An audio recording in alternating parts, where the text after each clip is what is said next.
मैं अक्षय आपका स्वागत करता हूं इस नॉन ट्रेडिशनल मशीनिंग मेथड की लेक्चर सीरीज में, जहां हम आज देखने वाले हैं what is EDM process, likewise electro discharge machining process. देखिए माय डियर, अगर यहाँ लिखा है मशीनिंग प्रोसेस, इसका मतलब क्या है? कहीं ना कहीं हम यहाँ पे मशीनिंग प्रोसेस मतलब मेटल रिमूव करने वाले हैं विथ सम एनर्जी। नाउ अगर हम बात करें माय डियर कि what is the energy behind the electro discharge machining process, तो ध्यान से देखिए यहाँ पे क्या होता है। हम हमारे टूल एंड वर्कपीस, जो हमारा एक टूल है, ये वर्कपीस है, इस टूल और वर्कपीस को हम एक बेसिकली डाई इलेक्ट्रिक मीडियम में रखते हैं, जस्ट लाइक योर केरोसिन और डी आयोनाइज्ड वाटर। अब हमने केरोसिन और डी आयोनाइज्ड वाटर यूज किया, जस्ट थोड़ी देर आगे हम आपको पता चल जाएगा। जैसे देखिए जब हम इसका प्रोसेस समझेंगे। नाउ जब कभी भी हम क्या करते हैं, इस टूल और वर्कपीस को कहीं ना कहीं पोटेंशियल डिफरेंस देने वाले हैं पावर सप्लाई के थ्रू। अगर इनके बीच पोटेंशियल डिफरेंस होता है, ध्यान से देखिए, टूल को जनरली हम नेगेटिव मतलब नेगेटिव पोल से कनेक्ट करेंगे और कहीं ना कहीं आप जो वर्कपीस को पॉजिटिव से कनेक्ट करेंगे, और जब भी इनके बीच पोटेंशियल डिफरेंस आएगा कहीं ना कहीं हम पावर सप्लाई देंगे, जिसकी वजह से यहाँ पे पोटेंशियल डिफरेंस आएगा। What is potential difference? Basically your voltage. Voltage is what? Your potential difference.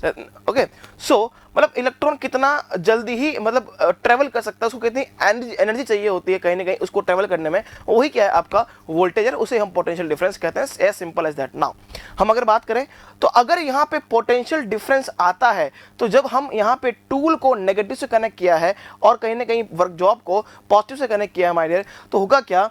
Due to potential difference यहाँ पे जो इलेक्ट्रॉन्स हैं उनमें कहीं ना कहीं हलचलें पैदा होगी। वो अपने आप में क्या होता है, कहीं ना कहीं इलेक्ट्रिक मैग्नेटिक फोर्स डेवलप होने की वजह से क्या होता है, यहाँ पे जो इलेक्ट्रॉन्स है वो स्टेबल नहीं रह पाते हैं, क्योंकि नेगेटिव है, यहाँ पे इलेक्ट्रॉन्स होंगे।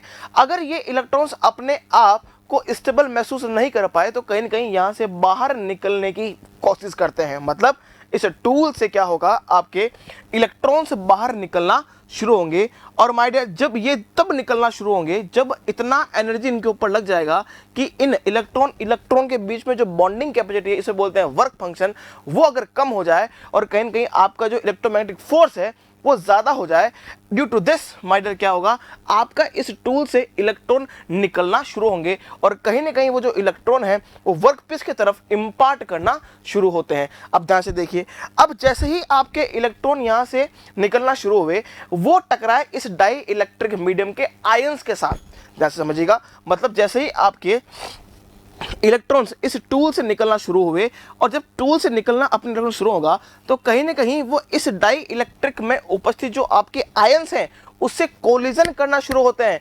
और जैसे ही यहाँ पे कोलिजन प्रोड्यूस होगा तो मोर नंबर ऑफ आयंस और निकलना शुरू होंगे और ज़्यादा कोलिजन होना शुरू होगा, जिसकी वजह से ये पूरा ही जो मीडियम है माय डियर, वो क्या होता है, आपका प्लाज्मा स्टेट में पहुंच जाता है, या मैं कहूँ ये आयोनाइज हो जाएगा। और आपको पता है जब आयोनाइज प्लाज्मा स्टेट की बात करेंगे तो वहां पे करंट का सप्लाई जो होता है वो मैक्सिमम होता है माय डियर। अगर हम स्टेट की बात करें किसी भी फेज की, आई कैन से सॉलिड स्टेट, गैस स्टेट और लिक्विड स्टेट, फोर्थ वन जो प्लाज्मा स्टेट, तो यहाँ पे जो ये आपका इन्वायरमेंट है बेसिकली वो प्लाज्मा स्टेट बन जाएगा, क्योंकि यहाँ पे आयोनाइज्ड आयंस हो जाएंगे। There is basically repeatedly flow of ions and my dear friend electrons and collisions are there, जिसकी वजह से यहाँ पे क्या होगा, प्लाज्मा क्रिएट होगा। देन वो जो प्लाज्मा है माय डियर, वही यहाँ पे क्या करेगा, आपका स्पार्क प्रोड्यूस करेगा due to collision of electrons and my dear what, your ions, जिसकी वजह से क्या होगा, ये पूरा की पूरा ही जो माहौल है बेसिकली यहाँ क्या, ये जो पूरा होगा हो जाएगा आयोनाइज हो जाएगा, जिसकी वजह से और ज्यादा मात्रा में अगर ये जो बेसिकली आपका गैप है अगर आयोनाइज हो गया एक बार, देन उसके बाद क्या होगा, जो इलेक्ट्रॉन्स फ्लो करने वाले हैं बहुत ज्यादा मात्रा में फ्लो करने वाले से, इसे बोलते हैं एवलांच मोशन ऑफ इलेक्ट्रॉन्स। मतलब इलेक्ट्रॉन्स को क्या चाहिए, उसको अगर आयोनाइज मीडियम मिल गया, क्योंकि देखो जैसे अगर आयोनाइज मीडियम के पहले क्या था, यहाँ पे एयर था, और एयर होने की वजह से क्या हुआ, आपके पास यहाँ पे जब इलेक्ट्रॉन्स रिमूव हुए तो उन्हें रेजिस्टेंस था ज़्यादा, क्लियर, क्योंकि उनको एयर के रेजिस्टेंस को पार करना था। लेकिन अब जैसे ही यहाँ पे आपका जो माहौल है बेसिकली वो अगर आयोनाइज हो गया, जिसकी वजह से क्या हुआ माय डियर, आपका जो इस टूल से बहुत ज़्यादा मात्रा में आपके जो इलेक्ट्रॉन्स हैं वो फ्लो होना शुरू हो गए, इसे बोलते हैं एवलांच मोशन ऑफ इलेक्ट्रॉन। और due to avalanche motion of electron my dear क्या होगा, ज़्यादा से ज़्यादा आपका कोलिजन होगा और यहाँ पे एक स्पार्क क्रिएट होगा और उस स्पार्क से क्या होगा माय डियर फ्रेंड, यहाँ पे मेटल रिमूव होगा। इसलिए हमने माय डियर आपके टूल को रखा है नेगेटिव एंड जॉब को रखा है माय डियर आपका पॉजिटिव, क्योंकि इलेक्ट्रॉन्स का फ्लो जो होता है माय डियर नेगेटिव से पॉजिटिव होगा। और चूंकि आपके इलेक्ट्रॉन्स का जो वेलोसिटी है माय डियर वो बहुत ज्यादा होता है, because due to what, kinetic energy basically what, half mv square. और हम जानते हैं जो वेलोसिटी ऑफ इलेक्ट्रॉन है ज्यादा होगा due to what, due to this ionisation. इसकी वजह से जो हाई बेसिकली हीट यहाँ पे प्रोड्यूस होती है जो आपके जॉब पे, और कहीं यहाँ से मेटल रिमूवल होता है। This is basically concept of what your EDM process, electro discharge machining process, कि भाई मशीनिंग कैसे हुआ। नाउ जस्ट इसे एक बार रिवाइज करते हैं, ध्यान से देखिएगा। और यहाँ पे हमें पोटेंशियल डिफरेंस की जरूरत ज्यादा चाहिए ताकि क्या हो, मैक्सिमम मात्रा में आपका जो इलेक्ट्रॉन है वो इस तरफ फ्लो हो। इसके लिए इस प्रोसेस में आपको high voltage and low current की आवश्यकता होती है। नाउ अब आगे बात करेंगे, देखिए जरा। सो जनरली अगर हम बात करें कुछ इसका शॉर्ट फॉर्म में देखें, पॉइंट टू पॉइंट जो ईडीएम प्रोसेस है वो क्या है my dear, potential difference due to potential difference. जैसे ही आपने पोटेंशियल डिफरेंस क्रिएट किया टूल एंड वर्कपीस के बीच में, जनरली टूल नेगेटिव लेंगे एंड वर्कपीस को पॉजिटिव लेंगे, इलेक्ट्रिक फील्ड इज स्टेब्लिश। जैसे ही यहाँ पे पोटेंशियल डिफरेंस अप्लाई किया तो क्या हुआ, इलेक्ट्रिक फील्ड स्टेब्लिश हुआ। और टूल एंड वर्कपीस कंडक्टर है, बिकॉज दोनों को ऐसा मेटल लेना है जो क्या हो, इलेक्ट्रिकली कंडक्टर हो, इलेक्ट्रिकली कंडक्टिव हो my dear, clear. Thus free electrons are available. इसका मतलब क्या, अगर कंडक्टर होगा तो मतलब क्या, वहां पे फ्री इलेक्ट्रॉन्स है, कहीं कहीं वहां पे इलेक्ट्रॉन्स मूव हो रहे हैं। Now if the work function is low, work function का मतलब क्या, इलेक्ट्रॉन इलेक्ट्रॉन के बीच में बॉन्डिंग है माय डियर, अगर वो कम हो इसकी वजह से क्या होगा, electron get emitted from the tool. अगर उनके बीच में बॉन्डिंग कम हो और उन्हें इलेक्ट्रोमैग्नेटिक फोर्स अगर खींच रहा है तो कहीं ना कहीं वो टूल से इमिट होने की कोशिश करेंगे। ये लिखा है, if work function is low then electron gets emitted from the tool, then my dear cold emission of electron and accelerate the same, clear. तो क्या होगा, आपका जो इलेक्ट्रॉन्स है वो यहां से इमिट करेंगे और एक्सेलरेट करना शुरू होंगे। Then collision of electron with what, dielectric ions. जो आपने बीच में डाई इलेक्ट्रिक भरा है बेसिकली, इसके जो आयंस हैं वो इस इलेक्ट्रॉन के साथ क्या होंगे, कोलिजन करेंगे। So the collision of electron with dielectric molecules, then इससे क्या होगा, ionisation of dielectric molecules and more ions and electron. जैसे आपका कोलिजन होगा वैसे ज्यादा से ज्यादा नंबर ऑफ आयंस निकलेंगे, आपके मॉलिक्यूल्स निकलेंगे, क्लियर। सो इससे क्या होगा, सेकेंडरी एंड टर्शियरी कोलिजन होगा, जिससे आपका और ज्यादा मात्रा में इलेक्ट्रॉन्स फ्लो करना शुरू होंगे, उसे बोलते हैं avalanche motion of electrons. Okay, so यही जो एवलांच मोशन ऑफ इलेक्ट्रॉन है वही आपका स्पार्क जनरेट करता है। So this spark impinging on the workpiece with high energy electron, clear. वो जो एनर्जी हाई एनर्जी इलेक्ट्रॉन है बेसिकली वो आपका स्पार्क क्रिएट करके वर्कपीस पे इंपार्ट होता है। So high temperature on workpiece, localise melting होना शुरू होता है, और कहीं ना कहीं आपकी शॉक वेव जो है वो इस मेल्टिंग एंड इवोपरेशन में आपकी मदद करती है, और इस तरीके से आपका ईसीएम में मेटल रिमूवल हो जाता है। This is basically basic process of your EDM process. अब हम देखने वाले हैं कुछ प्रोसेस पैरामीटर कि इलेक्ट्रोड कैसा बना होना चाहिए, है कि नहीं। आपका जो डाइलेक्ट्रिक मीडियम है वो कैसा होना चाहिए, ध्यान से देखिए। अगर हम डाई इलेक्ट्रिक की बात करें, जो हमने केरोसिन और उसमें डायग्राम देखा था, केरोसिन और हमने NaCl आई कैन से हमने डाई आयोनाइज्ड वाटर हमने यूज किया था, वो क्यों यूज किया, देखिए my dear. The dielectric gives oxygen free machine atmosphere, the oxide it forms will decrease the electrical and thermal conductivity and hence obstruct the machining operation। ये लिखा है कि the dielectric gives oxygen free atmosphere, the oxides if formed, अगर oxide बन भी गए होंगे, if formed will decrease with the electrical and thermal conductivity and hence obstruct the machining operation। the electrical जो आपका डाई इलेक्ट्रिक है कहीं ना कहीं शुड बी चूजन, ऐसा चूज करना है as such that it does not ionise easily. ऐसा नहीं है कि आपका जो डाइलेक्ट्रिक है वो बहुत जल्दी ही आयोन हो जाए, नहीं, आपका इतना होना चाहिए कि जैसे ही आपका इलेक्ट्रॉन आए, कोलाइड हो, देन उसके बाद आयोनाइज हो तो ज़्यादा बेहतर, तभी तो एवलांच मोशन ऑफ इलेक्ट्रॉन्स होगा कि नहीं। मतलब ऐसा नहीं होना चाहिए कि बहुत जल्दी आपका जो डाइलेक्ट्रिक है वो आयोनाइज हो जाए, है ना। उतना तो उसके बीच में बॉन्डिंग कैपेसिटी होनी चाहिए कि जैसे इलेक्ट्रॉन आए उससे कोलिजन होने के बाद में क्या हो, वो क्या होना चाहिए, आपका आयोनाइज होना चाहिए, क्लियर।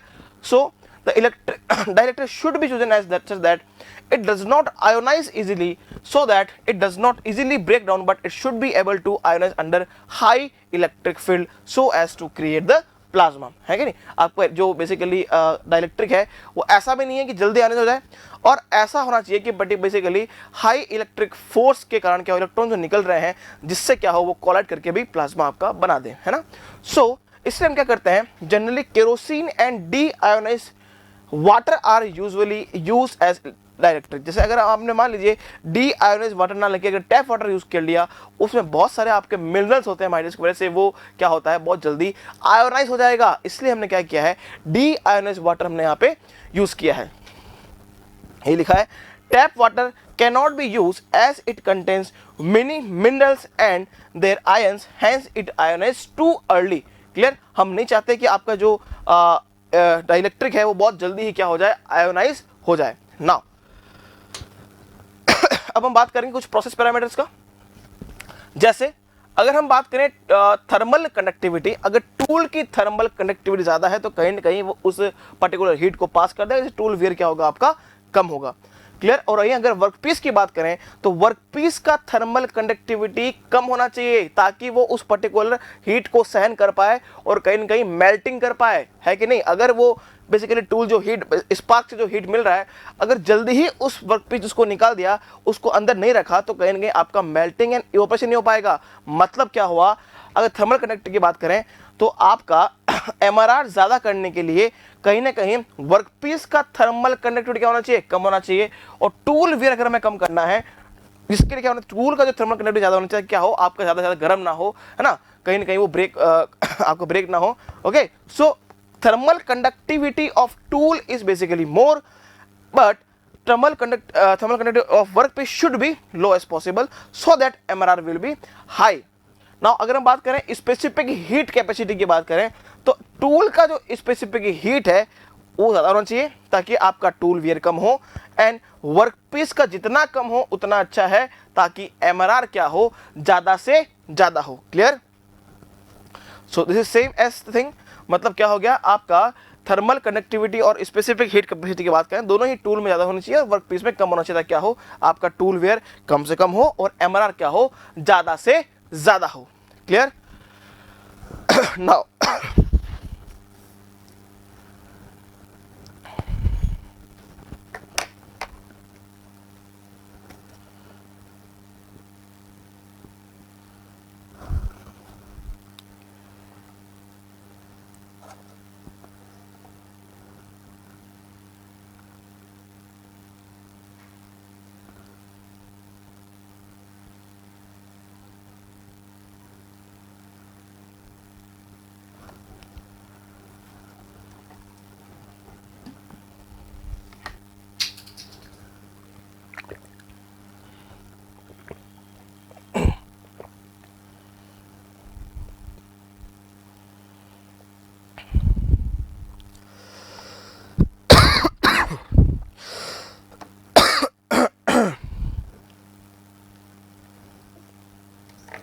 नाउ माय डियर आगे देखते हैं।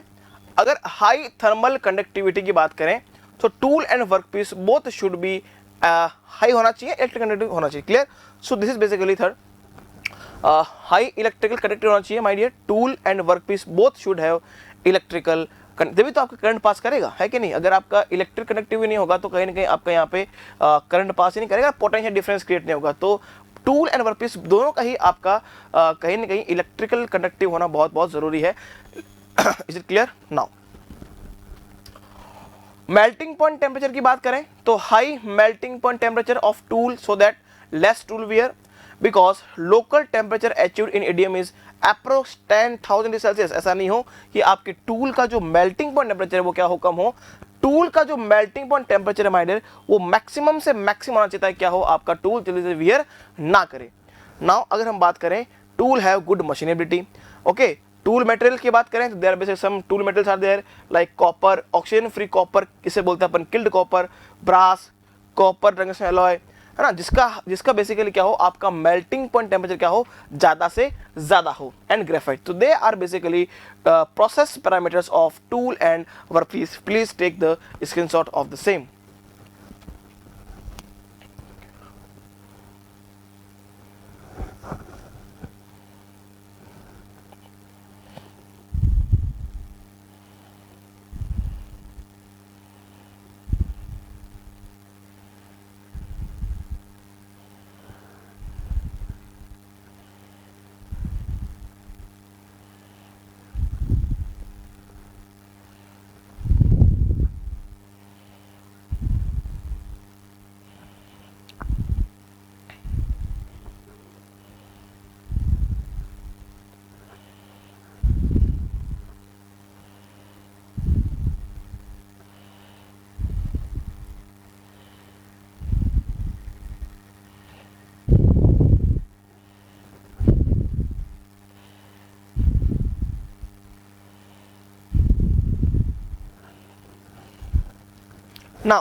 अगर एडवांटेजेस की बात करें, what are the advantages of EDM process?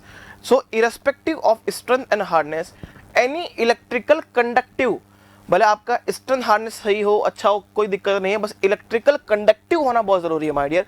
अगर ईडीएम प्रोसेस करवाना है तो उसके लिए आपके वर्कपीस एंड टूल दोनों का ही क्या होना चाहिए, इलेक्ट्रिकल कंडक्टिविटी हाई होना बहुत जरूरी है। क्लियर? ताकि पोटेंशियल डिफरेंस के अनुसार कहीं ना कहीं आपका जो एवलांच मोशन ऑफ इलेक्ट्रॉन से वो हो सके और आपका कटिंग हो सके ना, मेटल मूव हो सके। Now so irrespective of strength and hardness of electrically conductive material can be machined as the process based on thermal energy।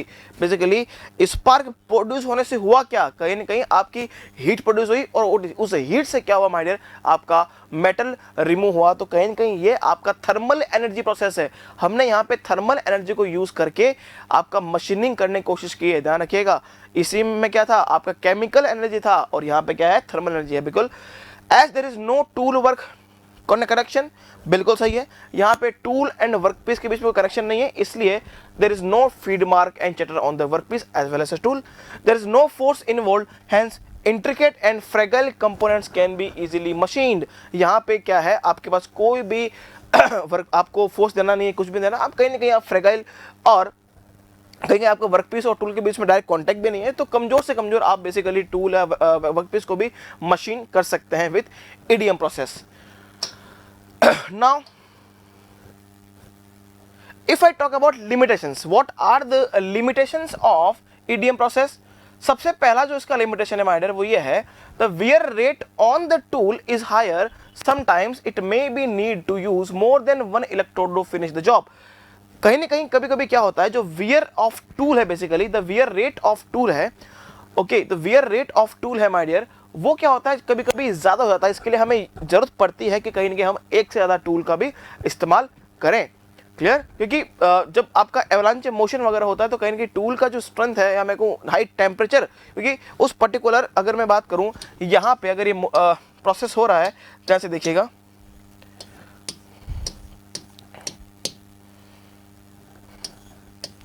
तो कहीं ना कहीं यहाँ पे इस प्रोसेस में यहाँ पे हाई एनर्जी प्रोड्यूस होती है, स्पार्क प्रोड्यूस होता है। तो कहीं ना कहीं आपका जो टूल है, जो आपका माय डियर ये टूल है, वो भी क्या करता है, कहीं ना कहीं इसकी भी लाइफ कम होना शुरू हो जाती है, क्योंकि ये डायरेक्टली कांटेक्ट में किसके, स्पार्क के बेसिकली, तो इसमें भी इफेक्ट तो पड़ता ही है। तो टूल वियर होना यहाँ पे संभव है, लेकिन ईसीएम में माय डियर आपका टूल वियर नहीं होता है। सबसे बड़ा एडवांटेज जो ईसीएम का ही है कि वहाँ पे टूल वियर नहीं होता है, जबकि ईडीएम का एडवांटेज आपका ये एडवांटेज बिल्कुल नहीं है कि टूल का वियर नहीं होगा। ये इसका लिमिटेशन है कि यहाँ पे आपका टूल का वियर होता है। Okay, in ADM process, tool wear is also occur in this process, but in ECM there is no tool wear. Clear? इस बात का ध्यान रखिएगा, काफी बार एग्जाम में पूछ लेता है। Now,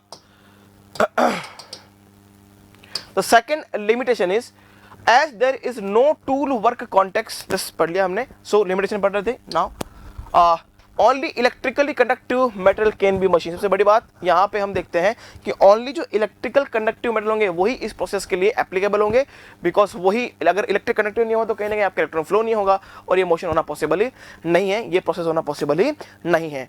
now severe heating and cooling occurs almost simultaneously, therefore the surface is hardened and stress are induced। देखो यहाँ पे क्या होता है कि जो आपका हीटिंग और कूलिंग जो है बहुत जल्दी जल्दी होता है। क्लियर? बिकॉज क्या होगा, एक पर टाइम के लिए आपने वोल्टेज इंक्रीज किया, पोटेंशियल डिफरेंस हुआ, ये पूरा प्रोसेस हुआ, एवलांच मोशन हुआ, इलेक्ट्रॉन्स का कोलिजन हुआ, जिसकी वजह से स्पार्क जनरेट हुआ और वहाँ पर हीट एनर्जी प्रोड्यूस हुई, और फिर क्या होता है, तुरंत ये प्रोसेस ठंडा हो जाता है, फिर वापस नया, मतलब यहाँ पे rapidly high heating and cooling है। जैसे ही हीट हुआ वापस तुरंत ही कूल हो गया। मतलब यहाँ पे क्या होता है, रैपिड कूलिंग होने की वजह से क्या होता है, आपका जो मेटेरियल है बहुत ज़्यादा हार्ड बनने की मतलब हार्ड बन जाता है। क्यों? बिकॉज ऑफ वॉट, अगर रैपिड कूलिंग करेंगे तो कहीं ना कहीं आपकी ग्रेन्स ये फाइनल रेट में बनने रहेंगे, जिसकी वजह से डिसलोकेशन का मोशन क्या होगा, आपका मुश्किल होगा। हमने मेडिसिन में पढ़ा है, बेसिकली वेरी इजी कॉन्सेप्ट हमने पढ़ा है कि फास्ट कूलिंग से क्या होता है, मार्टेंसर बनने के चांस होता है माय डियर, और बहुत हार्ड एंड होता है ब्रिटल।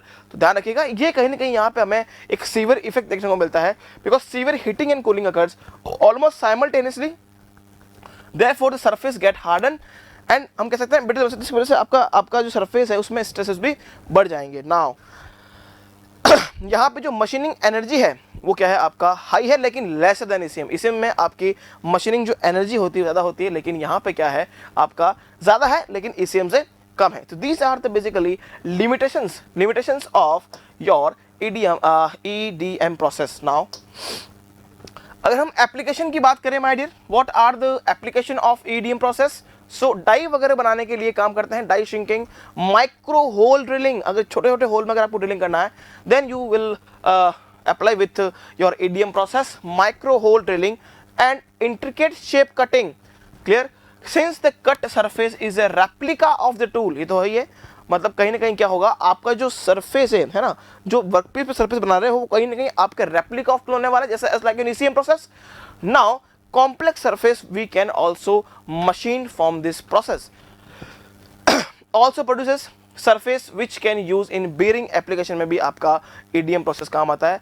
अब अगर मैं MRR देखूं ECM, EDM और USM में, और टूल वियर देखूं, तो ये आपको पता है हमारे टूल वियर की बात करें, सबसे कम टूल वियर कहाँ होगा? ECM में, देन EDM, सबसे ज़्यादा टूल वियर कहाँ होगा? USM। देखा हमने कितने ज़्यादा फ्रीक्वेंसी के साथ आपका टूल वाइब्रेट करता है, कहीं ना कहीं इतनी ज़्यादा वाइब्रेशन के साथ वो एब्रेसिव सेलिब्रेटर्स करता है, स्ट्राइक करता है, तो कहीं ना कहीं टूल वियर सबसे ज़्यादा होने वाला है USM में, देन आपका EDM में। सबसे कम टूल वियर होता ही नहीं है माय डियर ECM में, है ना।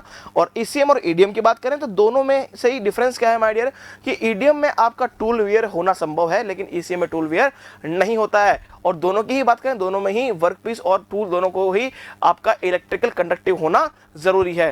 Clear? If I talk about MRR, सबसे ज्यादा MRR मिलता है आपको ECM में, इस बात का विशेष ध्यान रखना। ECM में आपका MRR हाईएस्ट मिलता है, देन आपका EDM, और सबसे कम जो आपको MRR मिलता है वो किस में है? आपका USM में। सो this is basically process of your EDM process. If you really like the video, hit the like button, share the video, comment on our video and subscribe to our YouTube channel and press the bell icon for the latest updates. Thank you.